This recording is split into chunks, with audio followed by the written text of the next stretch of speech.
நாடக மேடையில் வந்து பல கூத்து நடக்கும். வசனங்கள மறக்கிறது, ஆள் மாறாட்டம், ஆள் வராம போறது.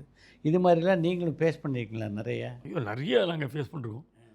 ட்ராமால வந்து ஆள் வராம எவ்வளோ கஷ்டப்பட்டுருக்கோம். அது கோயம்புத்தூர்ல ட்ராமா. காத்தால கோவை எக்ஸ்பிரஸ் பிடிக்கணும்.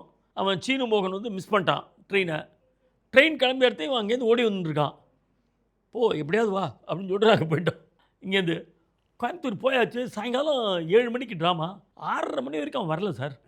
6:30 மணி வரைக்கும் வரல. சரி என்ன பண்ணுறது அப்படின்னு பார்த்தோம். பட் எப்படியும் வந்து 7, 7:30க்கு வந்துருவான்ற ஒரு நம்பிக்கை இருந்தது. மெஜாரிட்டி அவனோட ரோல் வந்து இன்டர்வலுக்கு அப்புறம் தான் வருது. ஸோ மோகன் என்ன சொன்னா, "ஒண்ணு பண்ணு. ஃபர்ஸ்ட் ஹாஃப்ல வேற எவனா ஒருத்தனை சப்ஸ்டிட்யூட்ட போட்டு அவன வேணும்னு சொல்லிடு. வேணும்னு சொல்லி அவனை நடிக்க சொல்லிடு. அவனை கரெக்டாக இன்டர்வல் பாயிண்ட் வரும்போது, நான் ஊருக்கு போகிறேன். என் தம்பி சீனு வருவான். அவன் வந்து உனக்கு பாக்கி ஹெல்ப் பண்ணி கொடுப்பான்." அப்படிங்கிற மாதிரி சொல்லிட்டு போயிட சொல்லு. இன்டர்வல் விட போகிறோம். அதுக்குள்ளே இவன் எப்படியும் வந்துடுவான். இவனை சேர்த்துடலாம் அப்படின்னு. எல்லாம் பர்ஃபெக்டாக போச்சு. பட் இதை சீனுக்கிட்ட நாங்கள் சொல்லலை. நான் ஃபஸ்ட்டு சீன் உள்ள, "என்னடா வேணு ஊருக்கு போயிட்டானா?" "யார் வேணு?" அவன் பேய் மூஞ்சிய பிடிக்கிறான். "யார்ரா வேணும்டா?" "சரி விடு விடு விடு விடு." அந்த அளவுக்கு ஒரு கன்ஃப்யூஷன். அவனுக்கு யார் வேணும்னு புரியல அவனுக்கு. ஸோ இந்த மாதிரி நிறைய ட்ராமாவில் நடக்கும். சொதுப்பல்கள்லாம் நிறைய நடக்கும்.